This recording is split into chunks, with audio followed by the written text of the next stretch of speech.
சிசியா சொல்லுங்க சாமி. நான் யார் தெரியுமா? யாருன்னு சொன்னாதான் சாமி தெரியும். தெரிகின்றேன். வெள்ளிக்காலை வாணிய வேதந்தருதி வெள்ளிக்காலை வாணிய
என் விடத்தில் அகடப்படம் தெரிவித்தால் உன்னை பொட்டனையாக சாபம் கொடுத்து விடுவேன். கடவுளே, உங்ககிட்ட நான் வாயே பேச மாட்டேன். அதை மட்டும் பண்ணாதீங்க. ஏன் அண்ணா கூட பண்ணுங்க. கல்லா பண்ணு, மண்ணா பண்ணு.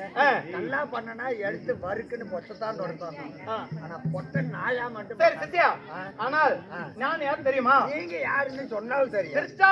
திருச்சாங்காடு குடியில் குடியிருக்கக்கூடிய என் பெயர் தான் தாசர்.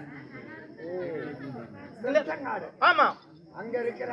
ஆமா, உன்னுடைய பேரு தாசர். ஆமா, நீங்க அந்த திருச்செங்காட்டுல வாழ்ந்துட்டு. ஆமா, உன்னோட பேரு தாசர். தாசர். நான் என்ன செய்ய தெரியுமா? என்ன செய்யணும்? மார்கழி மாசத்துல சேமோட தட்டிட்டு சங்கு ஊதிட்டு அங்க கொடுக்கக்கூடிய பொருள் எல்லாம் வாங்கி சாப்பிட்டுட்டு அவங்களுக்கு தேவையான நல்லவங்களுக்கு வரம் கொடுக்கக்கூடிய வரம் கொடுப்பது. மார்கழி போறோம்னா ஆமா, என் வேலை அதான். சங்கு ஊதுவது. ஆமா, அதனால கொடுக்கிற சாப்பாட்டுகளை சாப்பிடுவது. ஆமா, நான் என்ன வரம் கொடுப்பேன். நான் என்ன செய்தேன் என்றால், ரெண்டு இடத்துல சாமி இந்த தீர்த்தமலை மாதிரி கீழ் சாமி கீழ் இடத்துல போயிட்டு, சாமி ஐயரே, நான் அம்பத்தளவு காசி ராமேஸ்வரம் கும்பபத்ரா கோதாவரி அவனாசி பவனாசி என்று சொல்லக்கூடிய காசி எல்லாம் அங்கே போய் அலைஞ்சிட்டு வந்திருக்கேன். எனக்கு ரொம்ப பசியா இருக்கின்றது, அதனால எனக்கு அன்னம் உடன் கேட்டேன். அவர் அந்த ஐயர் என்ன சொன்னார் என்று தெரியுமா? என்ன சொன்னார் தெரியுமா? நான் இப்பதான் சாமிக்கு வந்து அலங்கார பூஜை நடந்து கொண்டிருக்கின்றது, இதை முடித்துட்டு வாரு, உனக்கு நான் அன்னம் போடுகிறேன் என்று சொன்னார். சரி, இந்த மலையை விட்டுட்டு மேல்மலைக்கு ஓடினேன். மேல்மலையில் போயிட்டு அங்க இருக்கக்கூடிய ஐயரை கேட்டேன், சாமி, நானா இது மாதிரி எல்லா இடத்துலயும் போய் சுத்தி வந்திருக்கின்றேன், எனக்கு அகாரமான பசி இருக்கின்றது, எனக்கு அன்னம் கொடு என்று கேட்டேன். அவர் என்ன சொல்றது, நான் இப்பதான் சாமிக்கு என்னுடைய சாமி கழுவி பூ பொட்டெல்லாம் வச்சு பூஜை பண்ணிருக்கின்றேன், நான் உனக்கு அப்புறம் ஒரு அரை மணி நேரம் விட்டு வாங்கல என்று சொன்னார். நான் ஓடி ஆடி மழை கீழே ஓடியாந்து நான் வரத்துக்குள்ள சாமி முடிச்சு சாப்பிட்டு போயிட்டார். ஓ, அந்த டைம் முடிஞ்சு போச்சு. அவங்க சாப்பிட்டு போய் உடனே முடிஞ்சு விட்டது என்று மேல்மலைக்கு ஓடினேன். இங்க ஓடி சமயத்திலே அங்க போய் பார்த்தால் அவரும் அன்னதானம் முடிச்சு விட்டு அவரும் போய்விட்டார். ஓ, நீங்க கீழே மேலே நடக்கிறதுக்கு பந்தி முடிஞ்சு போச்சு ரெண்டுமே. இப்போ உனக்கு பந்தி. சரி, எனக்கு யோசனை பண்ணி, இது 23வது வருஷம். 23வது வருஷம். ஆமா, இந்த வருஷத்தினுடைய இதனால 1000 பேருக்கு அன்னதானம் போட்டு 1001 பேருக்கு அன்னதானம் உண்டு. அன்னக்கொடி நட்டி வேண்டிய அன்னதானம் வயிறு நிறைய எல்லா மக்களுக்கும் அன்னதானம் வழங்கக்கூடிய பக்தர் ஒரு நேற்று ஒரு பக்தர் இருக்கின்றாரு. அதனால அவர்கிட்ட போட்டால் உனக்கு அன்னம் கிடைக்கும் என்று எனக்கு சொன்னார் அந்த மேல்மலையில். 1001 மன்னர்களுக்கு அன்னதானம் இழைக்கிற ஒரு ஆள் இருக்கிறார். ஆமா, சொல்லி இருக்கிறார். நான் என்ன செய்தேன், அங்கே ஓடி அது மாதிரி வந்தேன். அதனால இந்த நாடகத்துல 23 வருஷமா நாடகம் நடக்கின்றது. குற்றம் குறைகள் எத்தனையோ பல கஷ்டங்கள் துன்பங்கள் மன வருத்தங்கள் எத்தனை இருந்தாலும் தான் பெத்த குழந்தைங்களுக்கு எப்படி ஒரு நாம எடுத்துக்கிறோமோ அதை போல இந்த எவ்வளவு நாடகம் பாக்குறவங்களுக்கும் நாடகம் ஆடுறவங்களுக்கும் இந்த விடிய தூங்காது யாரு நாடகம் ஆட பாருங்களோ இவங்களுக்கு குழந்தை வரம் கிடைக்கும், வேண்டியான வரம் கிடைக்கும், நோய் நொடி என்று நீங்கி நல்ல உடைய முத்தி மோசை கிடைக்கிற அளவுக்கு வாய்ப்பு கிடைக்கும். அதனால எனக்கு வசதி இருக்கின்றது. நாம் சென்று பார்க்கணும் அல்லவா? யாரை பார்க்கணும்? யாரு? நான் தான் உன்னை கேட்கிறேன். நீ தானே சொன்ன சாப்பாடு அன்னதானம் போடுறாங்கன்னு. எனக்கு தெரியாது யாரு. சிறுதொண்ட பக்தர். சரி, முன்ன அவரை சென்று பார்க்கணும் அல்லவா?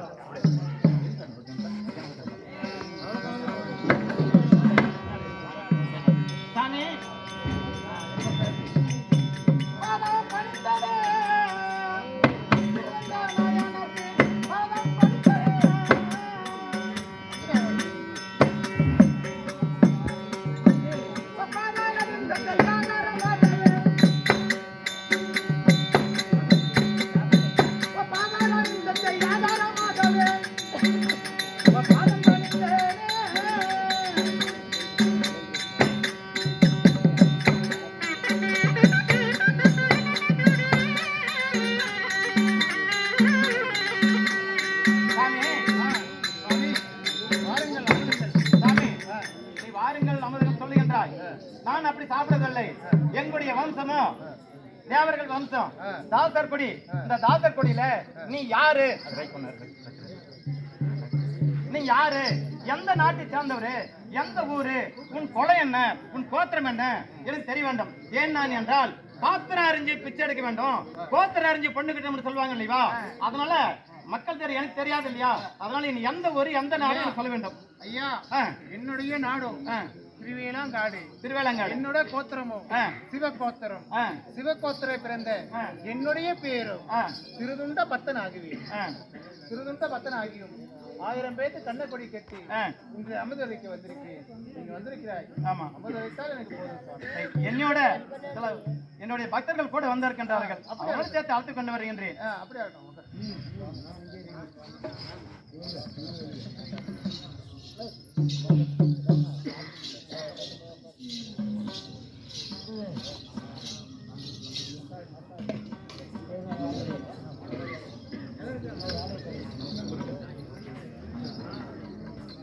தொப்பிகள்கிட்ட சொல்ல வர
அப்படி ஆகட்டும்.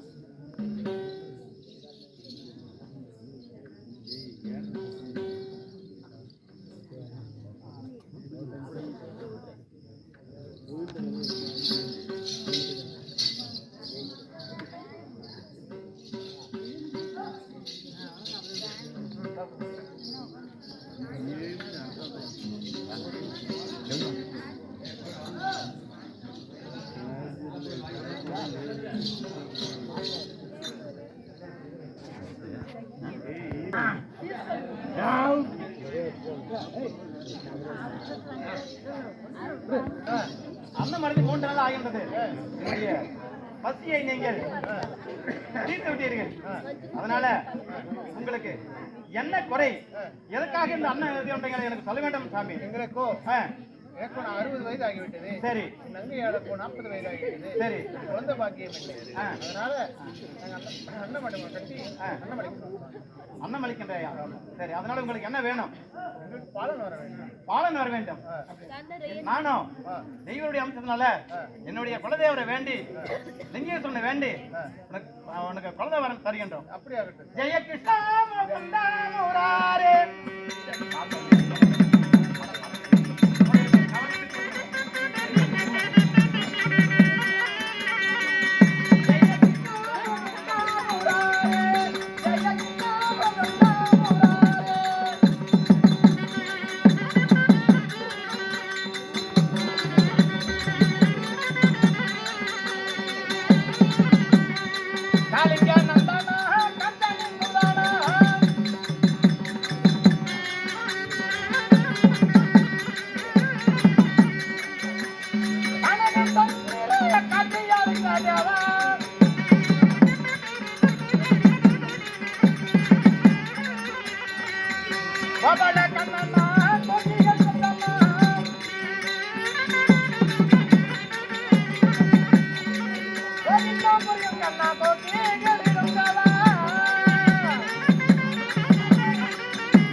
பக்தா, உங்களுக்கு இவ்வளவு அன்னம் அழைச்சதுனால உடனடியாக உங்களுக்கு சொந்த பலன் கிடைக்க பலன் கொடுக்கின்றேன். நாமளே அண்டிக்கிறா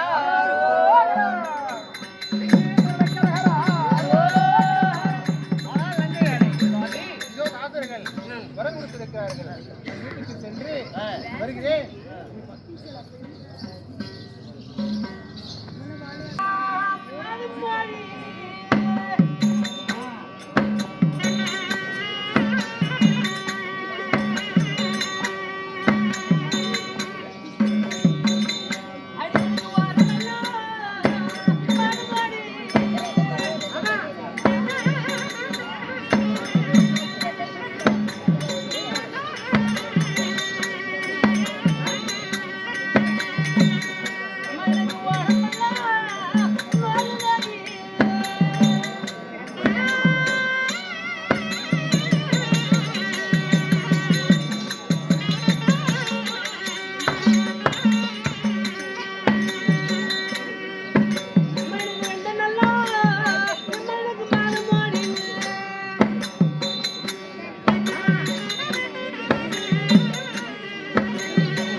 10 மாதம் ஆகிவிட்டது. எனக்கு வயிறெல்லாம் வலிக்குது. மருத்துவமானவை அழைத்து வந்தார். என்னுடைய கணவரிடத்தில் சென்று மருத்துவமானவை அழைத்து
என்னுடைய கணவரிடத்தில் சென்று ஆண் குழந்தை பிறந்திருக்கிறது சொல்லி பேர் வைக்கிறேன்.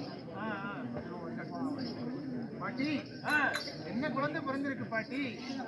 குழந்தை ஆண் குழந்தை தான் போட்டுக்கிறோம். அப்படியா சாமி? ஆமா, நல்லா திருத்தம் பார்த்துருக்கிறேன். சரி, உனக்கு வாய் தெரிச்ச காசு கொடுத்து ஆமா ஆமா கூட்டி விட்டு வருகிறேன். அப்படியா இருக்கும். போடும். ஆனால் மன்னா சுவாமி சித்திரை மாதம் அமாவாசை நாளில் சித்திரை மாதம் அமாவாசை அமாவாசை நாளிலே பாலம் தெரிந்திருக்கிறார். நம்மளுக்கு ஒரு பாலன் பிறந்திருக்கிறார். ஆமாம். அந்த பாலனுக்கு சித்திரை மாதம் அமாவாசை நாளிலே பிறந்ததனாலே சீராளா என்று பெயரிட்டு சர்க்கரை முழங்க வேண்டும் அல்லவா? ஆமா சாமி. சர்க்கரை முழங்கினாலே திருவுந்தன் சீராள பாலனுக்கு சர்க்கரை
அண்ணா சரி அது எழுப்பிவிட அந்த அக்கா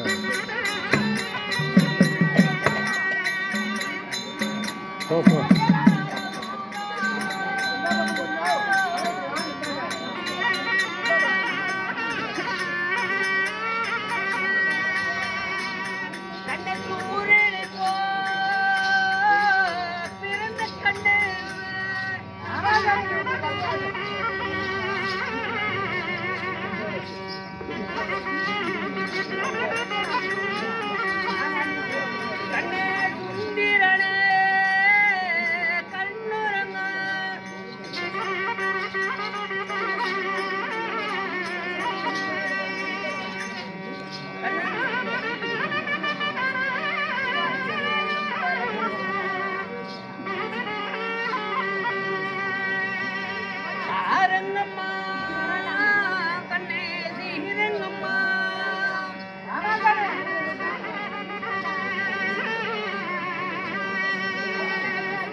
தாதிமார்களா குழந்தை தூங்க வைத்து விட்டோம்.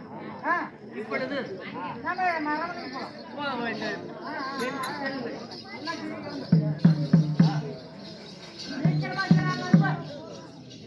அதான் எப்படி என்ன பண்ற? குழந்தையாவே பெரியனாவே இதோ இப்ப சீராளம் தருபாராகிறான். மற்ற விஷயம் அவரால் அறியலாம்.